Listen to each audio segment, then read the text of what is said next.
Este programa, Historias de Gente Común, porque todos tenemos una historia, cuenta con el apoyo de las siguientes empresas rosarinas.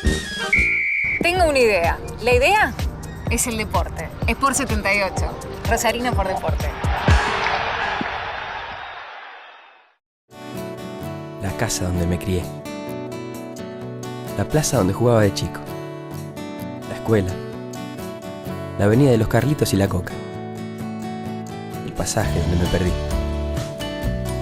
El boliche donde la encontré. El depto de ella. La iglesia donde nos casamos. El civil. La facultad de arquitectura. Y la de filosofía. Mi casa de ahora. Donde nació mi hijo. El lugar donde lo llevo a jugar. La caminata del domingo. Y el lugar de los matecitos. ¿Viste qué loco? Yo vivo en Rosario. Y Rosario vive en mí.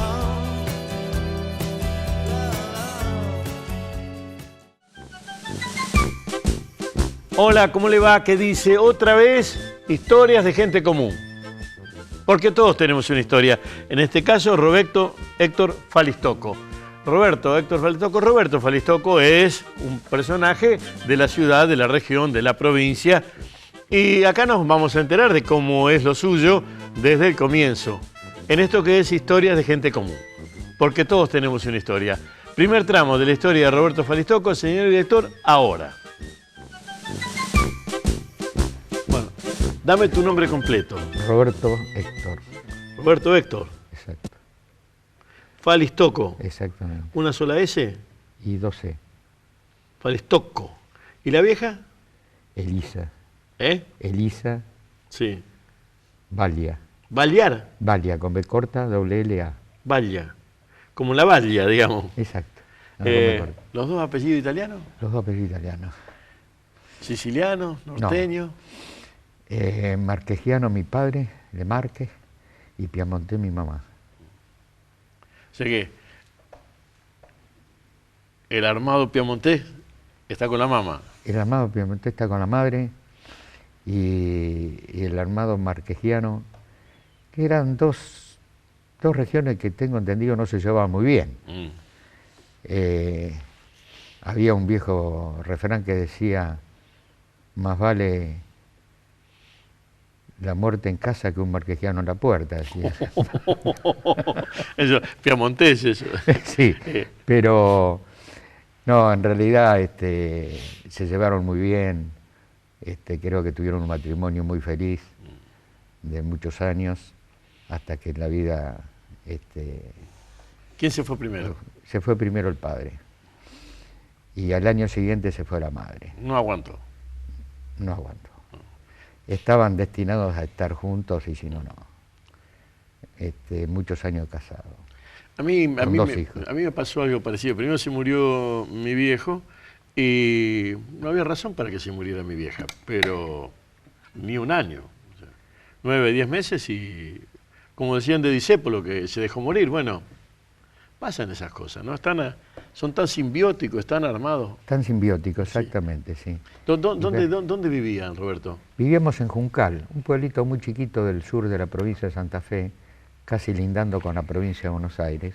A 7 kilómetros ya empieza la provincia de Buenos Aires. Entonces así que el campo que era de mi abuelo, el alambrado dividía las dos provincias. Ah, mira. De este lado era provincia de Santa Fe y lo que era el campo de mi abuelo ya era provincia de Buenos Aires. Así que estábamos muy cerca de lo que es la provincia más importante del país. Sí, esa es una teoría a la cual yo abono la locura de que si en la batalla de Pavón hubiésemos resuelto todo, estábamos de aquel lado. Exacto. Y la provincia de Buenos Aires tenía todos los puertos. Exacto. Porque tenía el de Aguas Profundas, tenía Buenos Aires y tenía Rosario, el puerto. Exactamente, una fluvial. zona muy rica. ¿Y a Rosario cuántos hermanos son? 2. Oscar. ¿Dos? Oscar Oscar es más flaco que vos, ¿no? ¿O era cuando joven? Era más flaco, pero se conserva. Tiene una vida muy... Frugal. Sí, muy frugal, exactamente. 2 hermanos. Él se vino antes que yo porque es mayor, se vino a estudiar, estudió abogacía y también se recibió, ejerció la profesión siempre. Y bueno, yo vine 5 años después. 5 años, ¿tanta es la diferencia? Sí, tanta. ¿No hay que contarlo o hay que se puede contar que es 5 años mayor que vos, tu hermano? 5 años mayor, exactamente. Eso me favoreció porque él ya tenía sus amigos acá, no es fácil a veces. ¿Pensión o casa? Primero 5 meses pensión y después ya siempre departamento. ¿Casa de estudiantes? Casa de estudiantes, las casas típicas de estudiantes, con 3 o 4 amigos más, compartiendo los gastos y compartiendo la vida, ¿no? Que fue todo distinto, ¿no? Ah, sí. Uno venía de una vida mucho más tranquila. ¿Hacías vida en el pueblo, Juncal, pero o en el campo? No, en el pueblo. Mi viejo era peluquero, era el peluquero del pueblo. Con la tijera pudo hacer que los 2 hijos estudiaran, así que eternamente agradecido a ese hijo de Tano, que con su noble profesión de peluquero pudo hacer estudiar. En una Argentina que la movilidad social de esa época era muy rápida, ¿no? Era otra. Era otra. Era otra. Era otra. Y haciendo el secundario en Alcorta, porque en mi pueblo no había escuela secundaria, así que hice la primaria en Juncal y la secundaria en Alcorta. De esa primaria era una primaria de pueblo, era una primaria con una sola señorita para todas las materias, sí. Sí, por supuesto. Y una escuela chiquita y de campana, ¿cómo era? Era una escuela chiquita de campana, con la alegría que provocaba el repiqueteo de la campana para empezar el recreo y jugar al fútbol. Sí. Porque en los recreos jugábamos al fútbol, tenía una cancha grande, jugábamos al fútbol, o sea que la prolijidad no sobresalía por eso. Pero bueno, nos sacamos al guardapolvo y a jugar a la cancha. ¿Y a Alcorta en qué ibas? No, paré en la casa de unos tíos, estaba de lunes a viernes ahí, que me acogieron con tanto cariño, y estuve 5 años en Alcorta. Las dos, la verdad que tanto la primaria como la secundaria fueron muy lindas. Tengo recuerdos hermosos, de muchos amigos, una infancia donde nos mezclábamos todo, la escuela pública favoreció siempre eso. El hijo del doctor, el hijo del peluquero. Una vez charlando con un tipo que era famoso, pero no llevaba una vida de famoso, Antonio Gades. Es que Gades es Cádiz y es gitano, pero no es gitano. Él me decía que en España es de nuestra edad, más o menos. Un poco más grande, y no sé si no se murió ahora. Me decía que había 3 posibilidades para los pobres en España. Él estaba hablando de la España con Franco y con toda la guerra, que era boxeador, ciclista o torero. Dice, y yo, no servía para boxeador, no servía para ciclista y tenía miedo de torero. Dice, pero me hice bailarín y más o menos se largó, es Gades. Claro. En esos pueblos, como el tuyo, y en esa Argentina no, era otra, pues estamos hablando también del 40, del 50, Sí. Teníamos otra mirada, otra relación con las profesiones y con el crecimiento, ¿no? Exactamente, y con los amigos. Sí. Realmente, bueno, la Argentina en eso siempre creo que fue muy amplio en recibir a todas las corrientes inmigratorias, y la integración fue espectacular. Basta con ver nomás Rosario, la calle San Luis. Sí, sí. Ahí por lo único que se puede competir es por el precio de la ropa. Sí. Pero Tiene más cara la cobija o el botón, porque ahí sigue habiendo. Y en Alcorta me sigue paraban lo del tío. ¿Y en Rosario dónde paraste? en Rosario paré los primeros meses en una pensión y ya después con un... ¿Por dónde? ¿Por dónde? San Lorenzo y Roca. Uh-huh. San Lorenzo y Roca. Y ya el primer departamento, Dorrego al 1100, Dorrego entre San Juan y Mendoza. Y después me mudé un par de veces más. Y los últimos años, hasta que me casé, estuve en el barrio Chesorto, Uh-huh. en San Juan y Avellaneda, en la esquina. Ahí viví 5 años en ese barrio. Barrio que, la verdad, me atrapó, me gustó mucho Chesorto. Lindo barrio para vivir. Echesurtu para mí, en mi cabeza, está relacionado con el trole. Claro. Tiene su arteria principal, o lo que lleva a la arteria principal es el trole, ¿no? Y el trole me dejaba en la esquina de San Juan y Avellaneda, así que era mi medio De locomoción. de locomoción habitual de todos los días.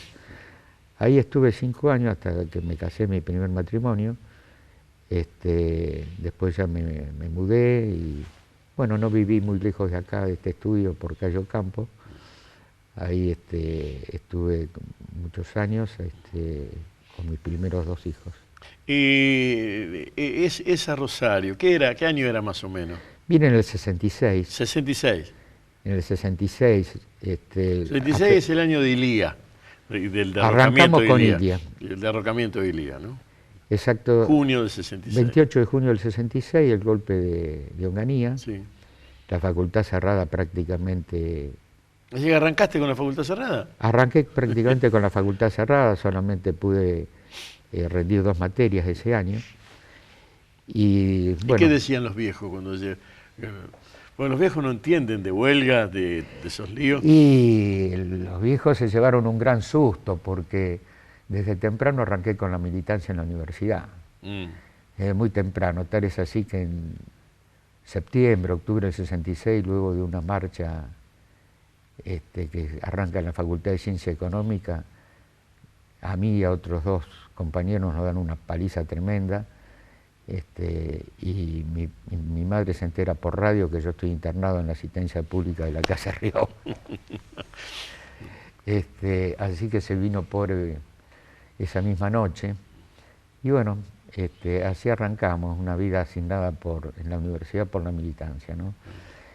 El 28 de junio del 66, me acuerdo que llamó por teléfono a la pensión el Tigre Caballero, avisándonos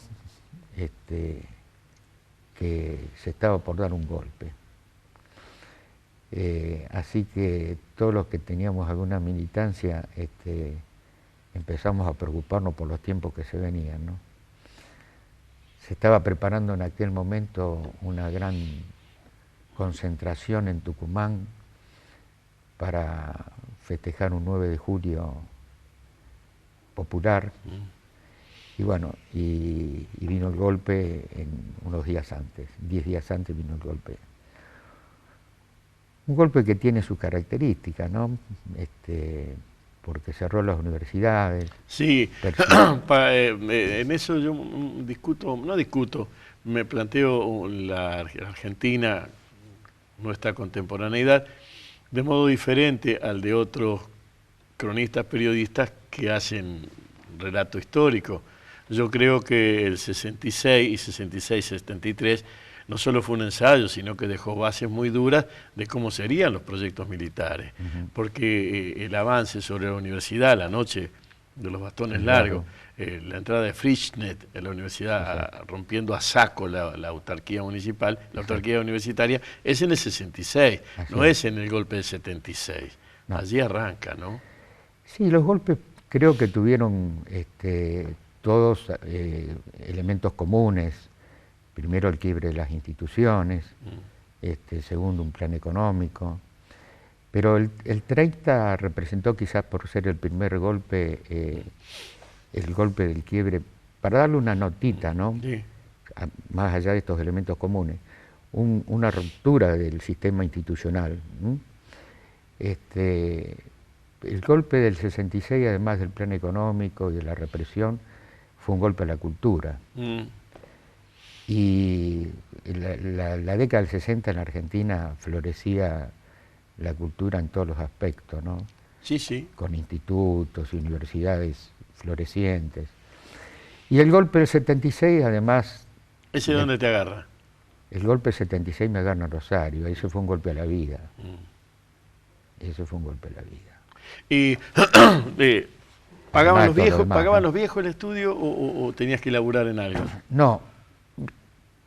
En mi caso, trabajé muy poquito.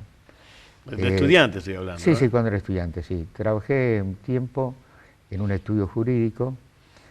Mi hermano también trabajaba en un estudio jurídico, pero la mayor parte, diríamos, del costo que significaba la vida universitaria la solventó el padre y la madre,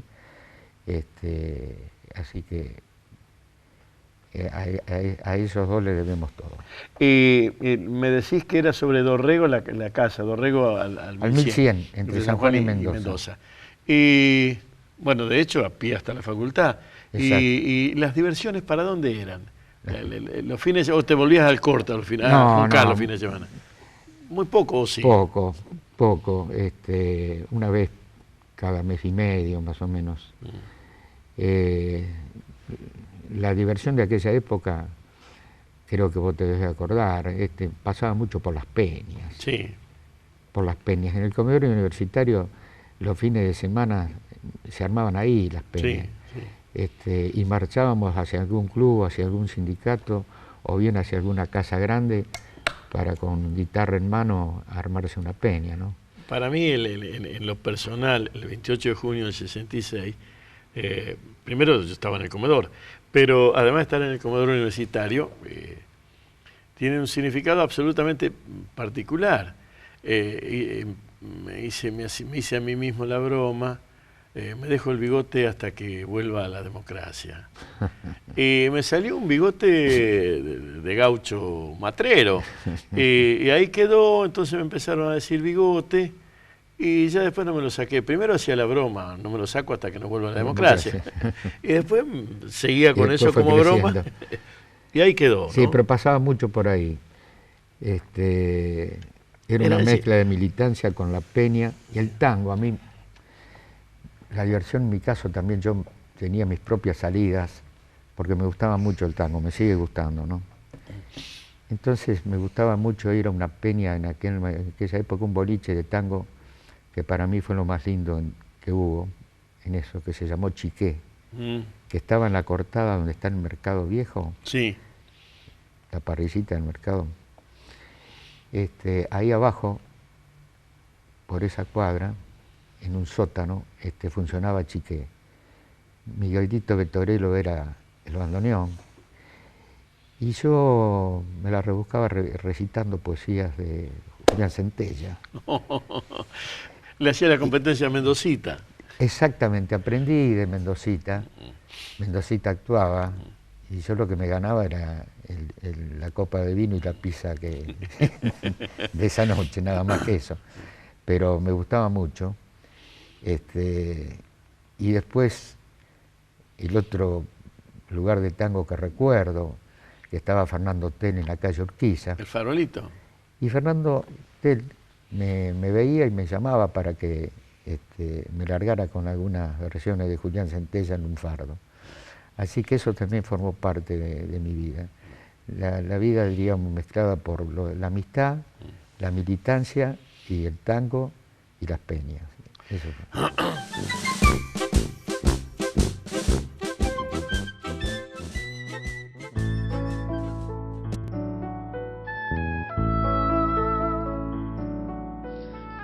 Quiero que me mire si no sabe que no soy uno más entre los muertos. No quiero que me mire si no sabe que mi vida está en sus ojos, justamente. No quiero que me mire quien ignore que al mirarme yo creo y me levanto por encima de la gente, que tengo voces y subo y toco el cielo, y vengo y aquí estoy porque me miran. Yo soy el monumento. No quiero que me toque si no sabe que soy de dura piedra de otros tiempos. No quiero que me toque si no sabe que es preciso latir por esos dedos. No quiero que me toque, se ha olvidado que al tocarme parezco un trozo de madera, un barco y una vela, un tren, un avión, que voy corriendo, que resurjo en latidos de amores que me tocan. Yo soy el monumento. Yo quiero que se sepa que nunca estuve quieto. Yo quiero que se sepa que sigo siendo un sueño. Yo quiero que me mire igual, que fuera un cielo. El cuento que contaban del sol y los cuadernos diciéndome en sus versos que soy una bandera, que soy una esperanza como la vez primera.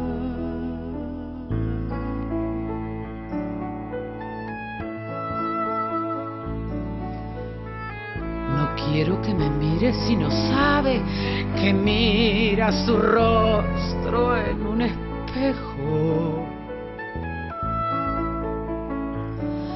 Yo quiero que me mire recordando que soy como la gente.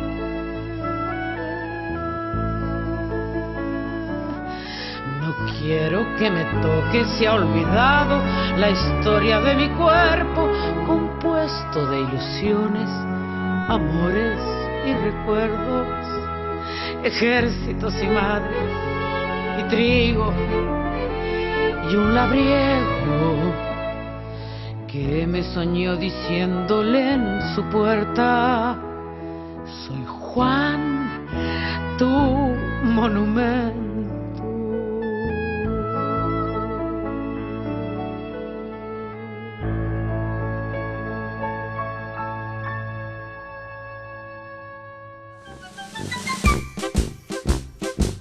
Venimos, tranquilos, la mansedumbre del pueblo tiene Roberto Falistoco todavía, del sitio donde se apostó a la vida, Juncal, y de otro sitio, Alcorta, donde creció, y de Rosario. Estos son los tres lugares de los que estamos hablando y de los que seguiremos hablando en este que es el segundo tramo, Historias de Gente Común. Porque todos tenemos una historia. El segundo tramo de la historia de Roberto Falistoco. Señor director, ahora. Lo del tango, Rosario es una ciudad portuaria, o sea que la relación con el tango, que es una mixtura de ritmos y de nostalgias, ¿no? Está buena. ¿Y quién eran? ¿Qué músicos eran? Eran años de radio eso, ¿no? ¿O ya estaba el tocadiscos? No. Estaba el tocadisco, por supuesto, el Winco famoso estaba. Pero bueno, yo lo recuerdo en bandoneón acá, Antonio Ríos, Fernando Tell, el Cholo Montironi, Miguelito Betorello, sí. Grandes bandoneonistas todos, ¿no? Grandes bandoneonistas todos. Y después nos deleitábamos cuando venía alguna orquesta grande de tango, ¿no? En esa vieja división, porque en esos años todavía había 2 o 3 divisiones. Una era con Pugliese sí, Pugliese no, para bailar o para escuchar. Esa era una división. Y la otra división era Piazzolla, ¿no? Exacto. Piazzolla me empezó a gustar más de grande. Tenía amigos que me rompían los oídos diciéndome escucharlo a Piazzolla. Y la verdad que lo descubrí a Piazzolla y me encantó. Y a partir de ese momento no lo dejé más, ¿no? Piazzolla para mí representa algo de un nivel increíble en la música ciudadana, ¿no? A pesar de que algunos discutían si era tango o no era tango, pero bueno. En esa, bueno, era la pizza y el potrillo. ¿Y en las peñas de folclore qué? Y en las peñas de folclore había que escuchar, porque... ¿Eras medio sordo para cantar? Era así, no tenía... ¿O vergüenza? Sí, no tenía un tono para cantar folclore. Mi voz estaba educada para tratar de entonar algún tanguito o alguna poesía en un fardo. Así que el folclore había que escuchar. Y te envidia que nos despertaba aquel que tocaba bien la guitarra, ¿no? Porque era un ganador. Claro. Ese era un ganador. Uno tenía que tratar de rebuscársela de otra manera, porque... Todas esas cuestiones estaban relacionadas a otro tipo de entrecruzamiento. Vos dijiste bien, estaba la peña, estaba el afecto, estaba el tango y estaba la militancia. No había nada escondido en todo eso. No, nada. Se podía hacer todo, ¿no? Se podía hacer todo, sí. Y tenía algunas disparadas que la gente de la militancia muchos no lo sabían. Me gustaban las carreras de caballo. Así que también me hacía por ahí, tenía tiempo de hacerme una disparadita al hipódromo Independencia para ver alguna carrera de caballo. Me gustaba, me gustaba. Hasta que, bueno, no fueron muchos, fueron 2 o 3 años. Después ya no fui más, pero me atraían. Porque en los pueblos... claro, las cuadreras eran famosas y se hacían muchas y de ahí lo traía. Así que lo prolongué un par de años cuando vine acá y después ya lo dejé. Pero haber ido a Buenos Aires a ver un nacional, por ejemplo, ¿no? Sí, sí. O algún Jockey Club, algún Carlos Pellegrini. Me gustaba. Creo que es emocionante ver una carrera de caballo. Decímelo a mí, sí. Claro que es lindo, porque por ahí lo que te fastidia es 25, 30, 40 minutos entre una carrera y otra, si no tenés la conversación de cómo fue primero y cómo va a venir la otra. Claro, hay que ir con un amigo, por claro, supuesto. Después, sí, eso son, lo que me estás diciendo son todas acciones sociales grupales, aun cuando no es con la misma gente con la que vas al turf que la que vas a la peña, o por ahí sí, ¿no? Pero entonces no eras un solitario en la ciudad. No, para nada, con muchos amigos. Eso lo traigo desde la niñez, de compartir mucho con los chicos. En el secundario muchos amigos. ¿Fue fácil el secundario en Alcorta? Una escuela muy exigente, que nos hacía realmente leer mucho. Yo recuerdo el secundario de profesores que nos machacaban mucho sobre la lectura, más allá de los textos de estudio, ¿no? Obligatorios, por supuesto, pero sí la lectura en general. La literatura despertó en mí, en la época del secundario, un interés muy grande, la verdad. Así que le estoy eternamente agradecido a ese colegio que haya despertado esa vocación por la lectura, ¿no? ¿En Juncal eran calles de tierra? En aquel entonces sí, eran todas calles de tierra, con la luz que había una usina que funcionaba de las 6 de la tarde hasta las 12 de la noche. De las 12 menos 5, un corte preventivo. Un corte preventivo para avisar que se cortaba la luz. Y era cómico porque los sábados a la noche había cine y las películas se cortaban porque venían con varios años de uso. Y entonces había que salir corriendo. El dueño del cine me tenía alquilado para que vaya corriendo hasta la usina a avisarle a Jacobo, que era el encargado de la usina, que por favor estirara un poco más porque la película no había terminado. Entonces iba corriendo y volvía corriendo para seguir viendo la película. Las familias iban al cine con una linterna en la cartera. Exactamente, porque cuando salíamos lo más probable es que ya no tuviéramos luces. Así que, bueno, pero... ¿Tuviste perro, caballo ahí o no? Nada. No, en el campo sí, en el campo de mi abuelo materno, los nietos teníamos cada uno un caballito.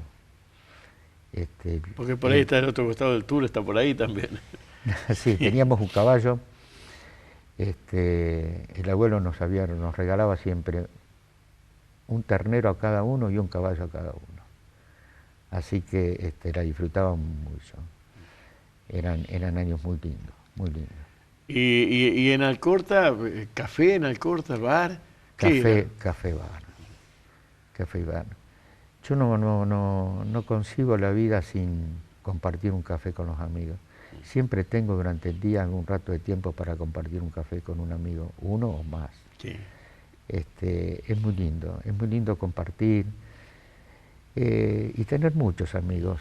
Yo me acuerdo de una frase de Dolina que decía, no es bueno vanagloriarse de decir, cuento con los dedos de la mano mis amigos. La verdad que si se puede tener más de 5, mejor.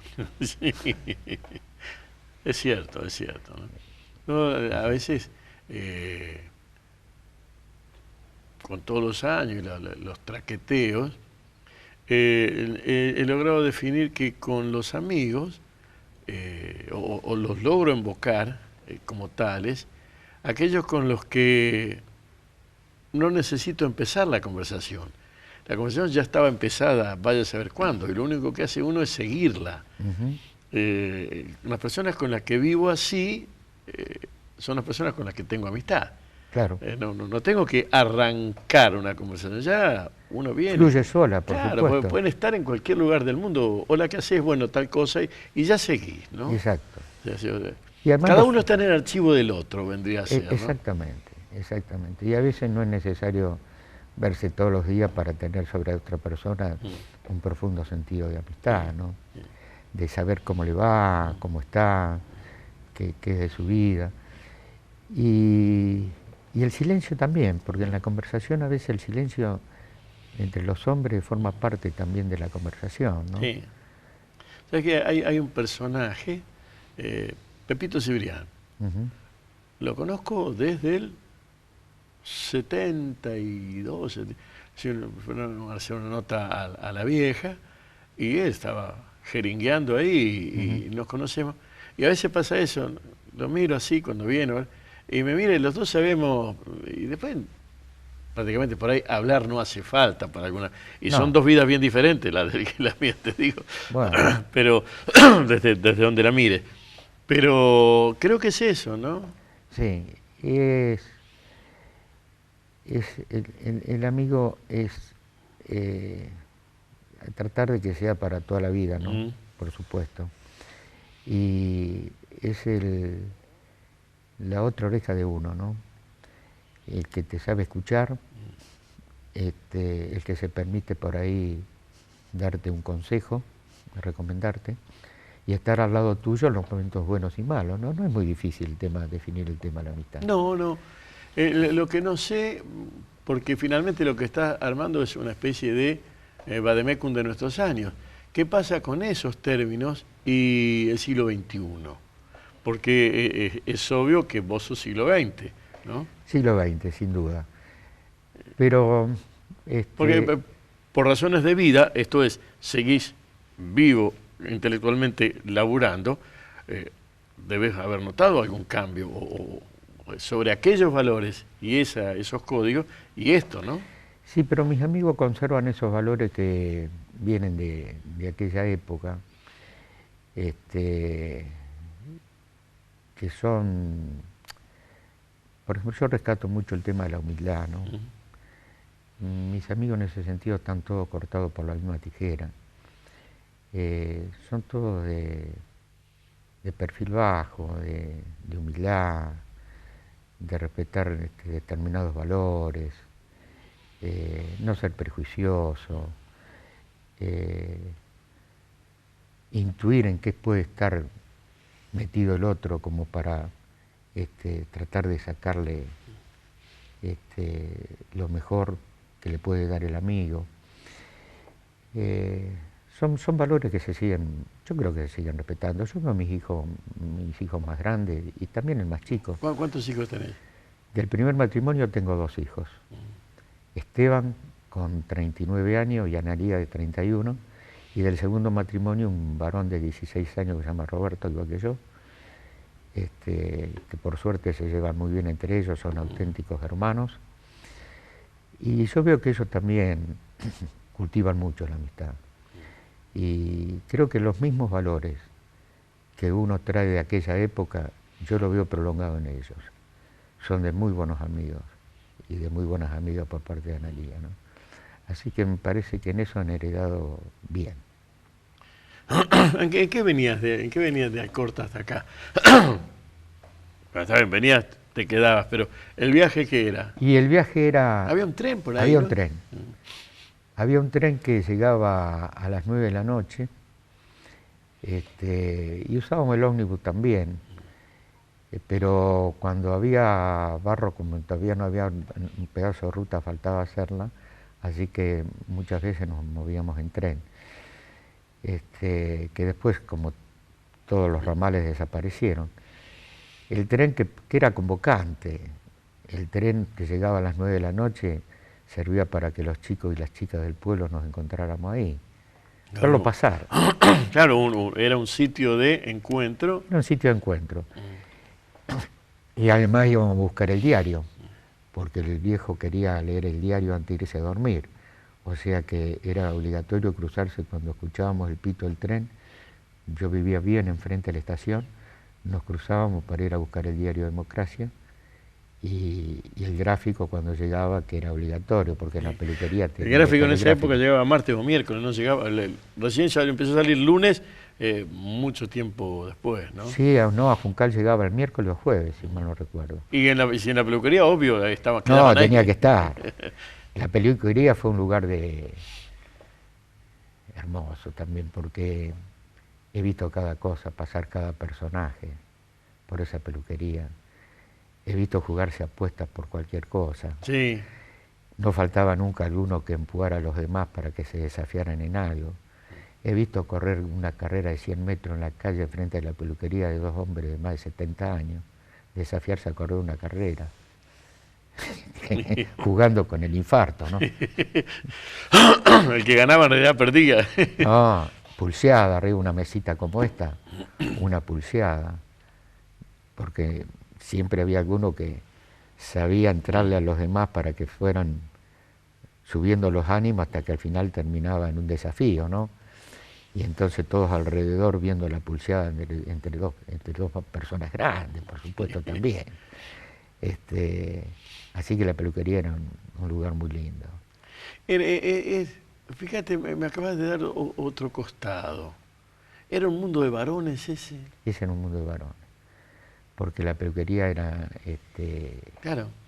Era solo para varones. Y, por ahí algún chico, ¿no? O una sillita chica para el cajoncito. Para sentarlo. Para sentarlo el cajoncito. Sí, era un mundo de varones. Durante todo el día en la peluquería era... O sea que uno de los momentos, hay momentos en la evolución o en el desarrollo, uno de los momentos específicos que era, vos me estás haciendo acordar a mí. Yo crecí de edad cuando me sacaron de la silla chica y me sentaron en el sillón de peluquero. Era un... Claro, ya era una medalla que te colgabas. Pero por supuesto. Por supuesto. Y después los bares del pueblo, ¿no? Que eran famosos. Donde se escuchaban cada personaje, el mentiroso, el pueblo, que contaba historias que todo el mundo sabíamos que no eran ciertas, pero se pasaban... Pero había que escucharlas. Había que escucharlas, por supuesto. ¿Y te acordás de alguno de esos personajes? Y sí, por supuesto. Por supuesto, con mentiras que hicieron historia, ¿no? Mentiras que hicieron historia. Uno que se decía que era amigo de Perón y que lo iba a visitar cada tanto. Y Perón lo recibía y lo tenía ahí durante horas, ¿no? Y un día cruza Plaza de Mayo y escucha que le gritaban por el nombre. Se da vuelta y era Perón, que venía corriendo a devolverle el sombrero porque se había olvidado el sombrero. Y había que aguantar a pie firmes. No, y había que escucharlo respetuosamente. Sí, y bueno, anécdotas del pueblo, como en tu caso, un montón. La casa donde me crié. La plaza donde jugaba de chico. La escuela. La avenida de los Carlitos y la Coca. El pasaje donde me perdí. El boliche donde la encontré. El depto de ella. La iglesia donde nos casamos. El civil. La facultad de arquitectura. Y la de filosofía. Mi casa de ahora. Donde nació mi hijo. El lugar donde lo llevo a jugar. La caminata del domingo. Y el lugar de los matecitos. ¿Viste qué loco? Yo vivo en Rosario. Y Rosario vive en mí.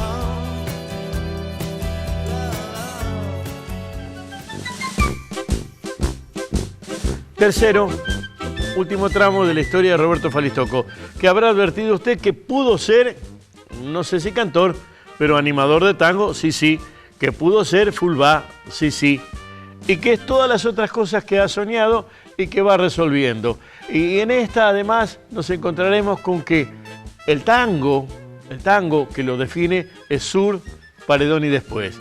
Y una novela en donde también centra buena parte de su enseñanza. Y nos encontramos con que su familia, su vida, sus sitios, esa peluquería que lo ha marcado tanto, ¿no? Son parte de la historias de gente común, porque todos tenemos una historia, son parte de la historia de Roberto Falistocco. Este es el último tramo. Señor director, ahora. Y la relación con aquellos personajes o aquellos amigos, ¿está todavía o Rosario te quitó eso? No. Todavía tratamos de comunicarnos por teléfono por algunos días clave, saber de la vida de cada uno. Me quedan amigos de la primaria todavía ya, y de la secundaria en Alcorta también tengo amigos que nos vemos, nos hablamos, nos visitamos.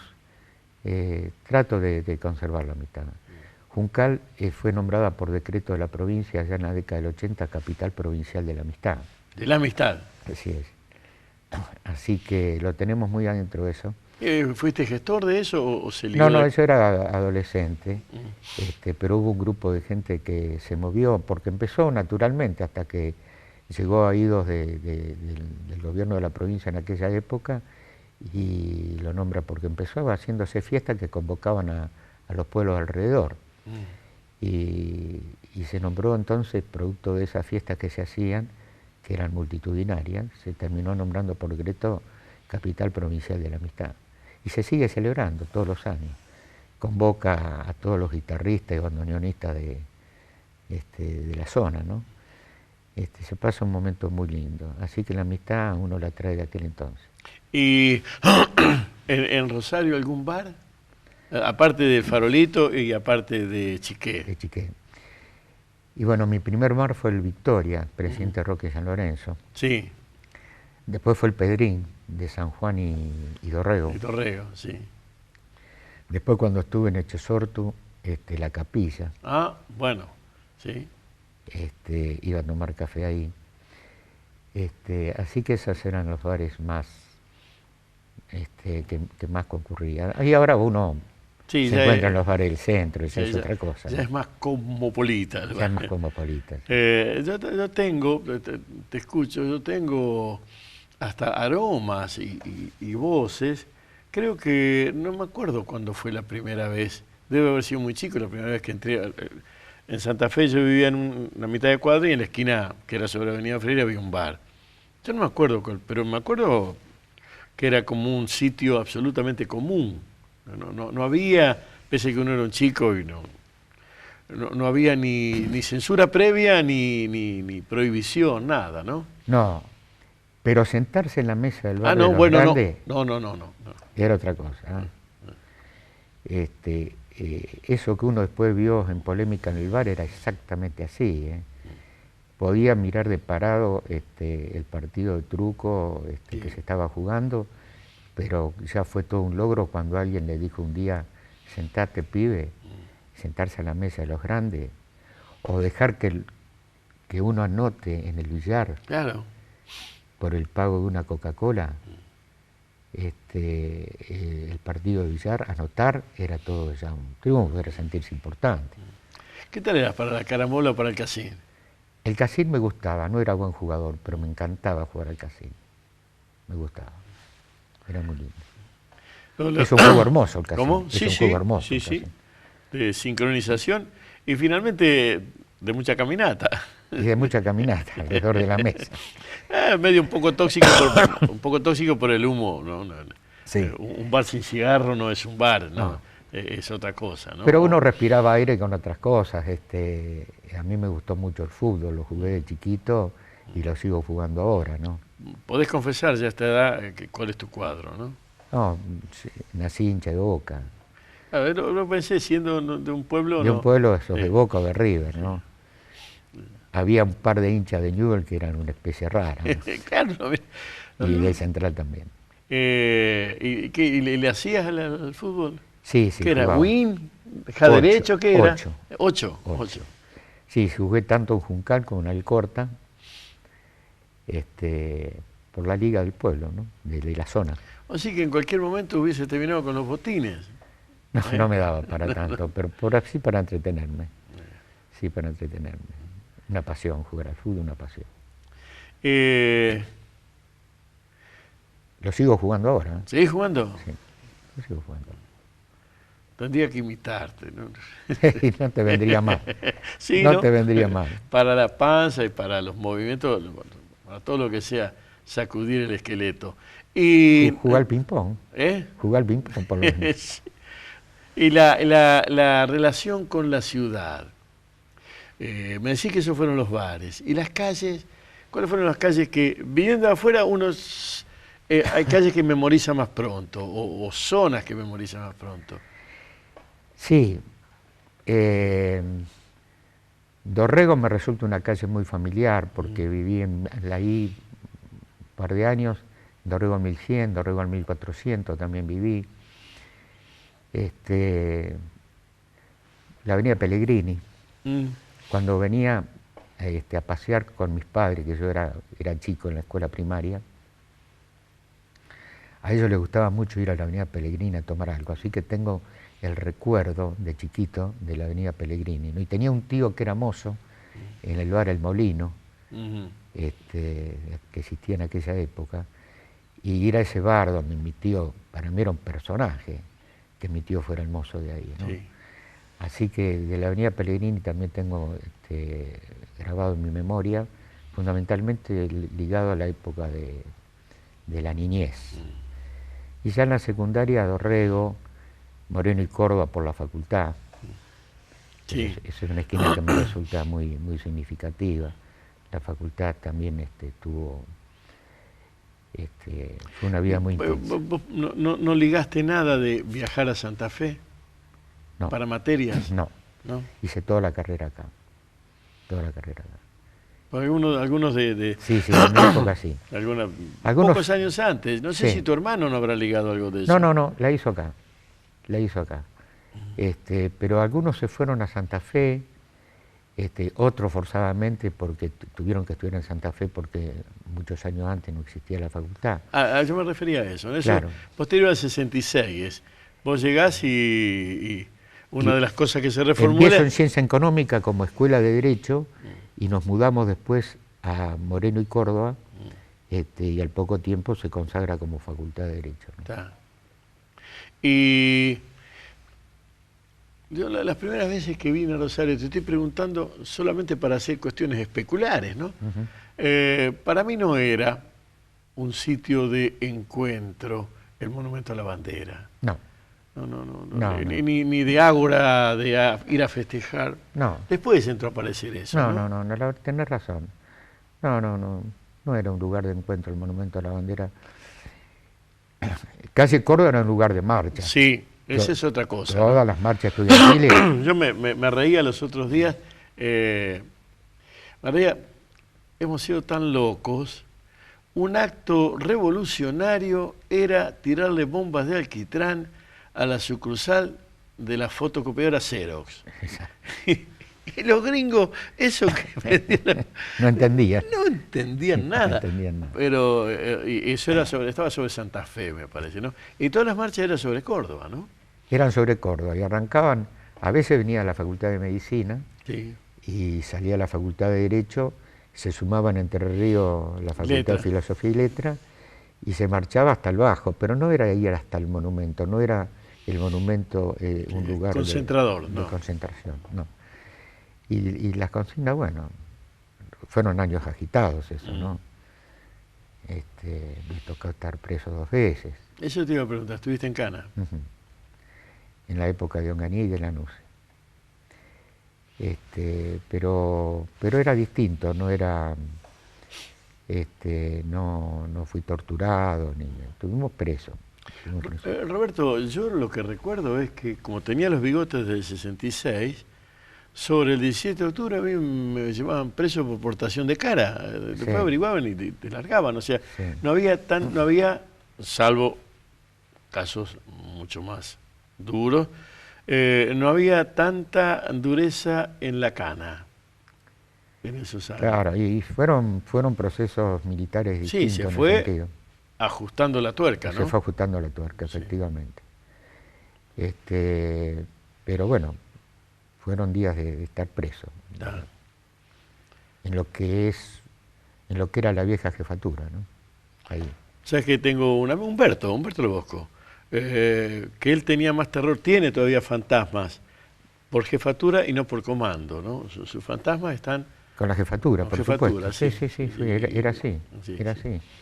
Ahí era el lugar donde nos llevaban, en la jefatura. En el proceso me pasearon un día, arriba de un coche, pero después me tiraron en una seccional y luego salí. La verdad que hasta el día de hoy no me explico bien cómo fue eso, pero me arrancaron desde el estudio con una pistola en la cabeza, ¿no? Y bueno, tuve unas horas dando vuelta y después me largaron. Pero no fueron horas lindas. ¿Y conservás los libros de esa época? Porque en muchos casos lo que se hacía era o quemar o esconderlo. Quemar y esconderlo. Así fue. Quemar y esconderlo y mudarse más de una noche, dormir en lugares distintos, ¿no? Para tratar de salvar el pellejo. Pero los libros, desgraciadamente, muchos de ellos fueron a la hoguera. El mecanismo de debe y haber nos acomoda con facturas pendientes o no. En tu debe y haber sobre aquellos años. Arrancamos justo con el 66, sos tan clarito para eso. El 66 da la edad de todo, da la edad de Onganía y de todos los años duros.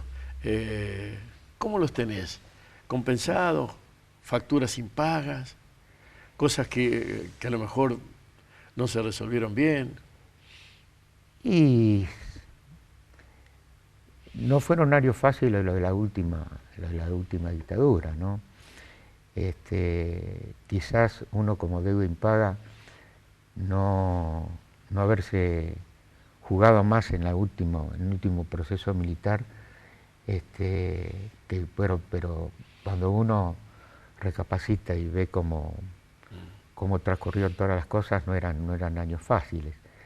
En ese sentido, salvo ese, no sé si suena como reproche, pero sí decir, bueno,